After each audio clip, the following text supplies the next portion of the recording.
Hey, what's up? I'm gonna go on the record as having said that powdered mac and cheese tastes pretty freaking good considering how long it takes to make. But what if I told you that for the same amount of time, you could make something that tastes much, much better? Today, I'm gonna show you 2 ways to do just that. So the first mac up is a tribute to the Italian pasta classic Cacio Pepe. If you're not familiar, Cacio Pepe is spaghetti, pasta water, and pecorino cheese, essentially. This version is not that at all, but it tastes like Cacio Pepe, and it's also somehow a comforting gooey stovetop mac at the same time. So to get started, I'll grab a high-sided saucepan, 2 quarts at least, and into that I'll measure 525 grams of water and 225 grams of evaporated milk. I always keep a few cans of evap in the house to make cheese sauce or stovetop mac, or maybe it's World War III all of a sudden and it's the only thing potable to drink. Behind that, I'll add in 225 grams of elbow macaroni and a strong pinch of salt. Yes, I'm going to be cooking this pasta from cold, and you'll see why that's a good idea in just a few minutes. For now, I'll move this pan over to the stove and drop it down over high heat.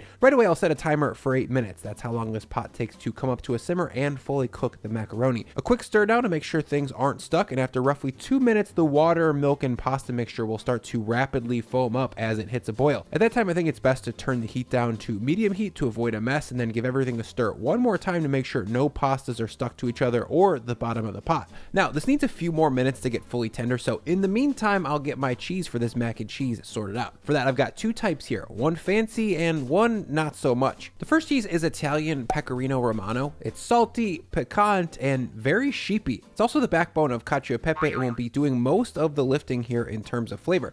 The second cheese is plain old brick generic Monterrey Jack. I'm using Jack in addition to the Pecorino here because it has a high moisture content, meaning that it's a great melting cheese. Without a melting cheese like Jack in the mix, we wouldn't get the saucy gooiness that's required for a proper stovetop mac. Now into this bowl, I've combined 100 grams of the Jack, 125 grams of Pecorino, and 12 grams of cornstarch. The cornstarch here acts as an emulsifier to help keep the proteins in the cheese from over coagulating into a greasy mess, kind of like a traditional butter and flour roux would, but this way is lighter and doesn't muddy the flavors like a roux.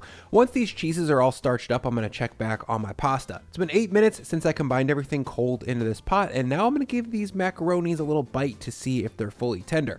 I want to mention I'm not going for al dente here, but I would like just a tiny bit of chew. Now I'm going to kill the heat and then plop in 50 grams of butter and 1 gram of freshly ground black pepper. Stir to combine, and now's a good time to mention that I used a very specific amount of milk and water up front to cook this pasta, mainly to up the concentration of pasta starch. More pasta starch both increases the creaminess of the final dish, but it also helps hold the cheese in emulsion, just like the cornstarch. Once that's all buttered up, I'll take this off the heat and then add in all of my cornstarch, Jack, and Pecorino cheeses, and then give everything a stir. That residual heat in the pot should be more than enough to melt the cheese fully, but I had to move some cameras around and my pasta cooled down before I could stir.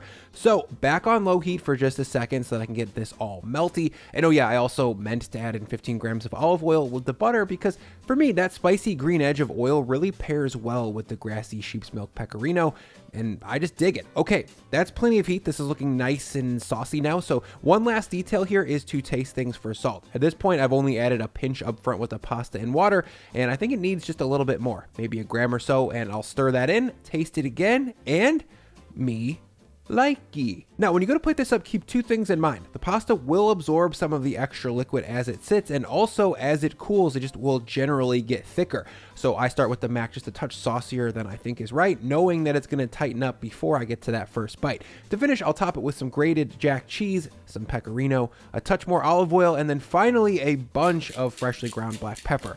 Like a lot. And there we go, Stovetop Cacio mac and cheese. This version is comforting and gooey, but also kept in balance from the sharp edge of the pecorino and all of the black pepper. It's craveable, melty, and very easy. It only took like 10.5 minutes start to finish. Up next is the classic American nuclear orange stovetop mac and cheese, but artisanal. Or kind of. Just like before, I'll grab a 2-quart sauce pot and combine 525 grams of water, 200 grams of evaporated milk, 225 grams of pasta, and a strong pinch of salt. The pot goes on high heat, the timer gets set to 8 minutes, and while that cooks, I'll thank the sponsor of this video, Vessi Shoes. For about 7 to 8 months now, I've been wearing these white Vessi sneakers as my everyday work shoe while filming in my kitchen. I've kept wearing them all this time because they're really comfy for long days of filming, and they're waterproof, which makes them actually functional as a kitchen shoe. And by waterproof, I do mean 100% waterproof. That's my shoe on my foot in like 3 gallons of water.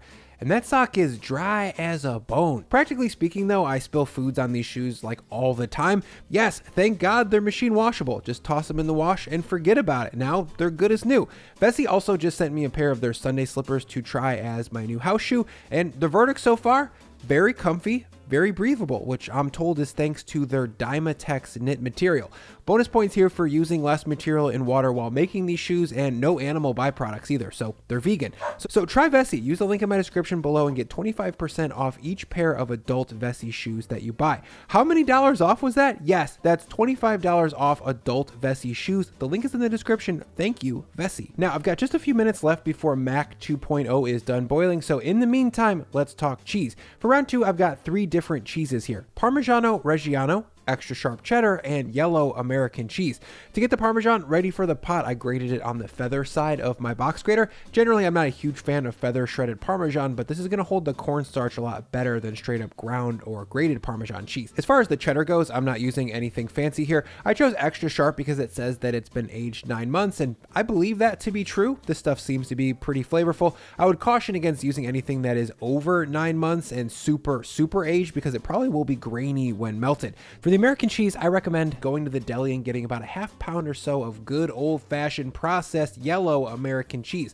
The sodium citrate in there is a superstar for holding cheeses in emulsion too, and it's great for gooiness. Both the sharp cheddar and the American will get grated on the largest hold sides of my box grater. In total, I need 125 grams of the cheddar, 100 grams of the American, and 25 grams of the Parmesan. Just like before, I'll add in 12 grams of the cornstarch and then jump in the bowl to get the shreds evenly coated. Once we're all starched up, I'll check back on my pasta, and it looks good, so I'll kill the heat and then add in 50 grams of butter just like before, and then I'll stir it to emulsify. Once that's all buttered up, in goes all of my cheese, and I'll stir to combine. Again, this is off heat. The trifecta of extra pasta starch, cornstarch, and the sodium citrate from the yellow American come together to make this sauce essentially unbreakable and super luxurious. It's like Velveeta, but so much more flavorful. Of course, we're going to give this a quick taste for seasoning, and I think it needs just a pinch more salt. Other than that, that's looking pretty freaking good, you guys. It's saucy, but not too thin, and overall, I think that's the ideal gooiness right there. Now, let's plate it up. Again, I think you should err on the side of slightly saucier to start here, because it's going to get thick as it cools down. To finish, I'll top with a few more shreds of the extra sharp cheddar cheese, then a few strong pinches of fried panko breadcrumbs. To make up, I simply squeeze 3 to 4 tablespoons of olive oil into a hot saute pan, then 125 to 150 grams of coarse panko breadcrumbs. I let them fry up for about 60 seconds or so, maybe a hit of salt in there as well, and there we go. The easiest and best way to make anything crunchy. Put it on a salad, put it on a pasta, don't skimp. The last touch here is a generous amount of grated Parmesan cheese, and okay. Wow, look at the cheese to pasta ratio in this dish. It's like 40% cheese sauce. It's saucy, it's gooey, it's rich, and just so much more flavorful than anything you can get out of a box. And somehow it only took 10 minutes to get here. The next time you're looking for an outrageously calorie dense but flavorful snack, I hope you guys give either one of these Macs a try soon. Let's eat this thing.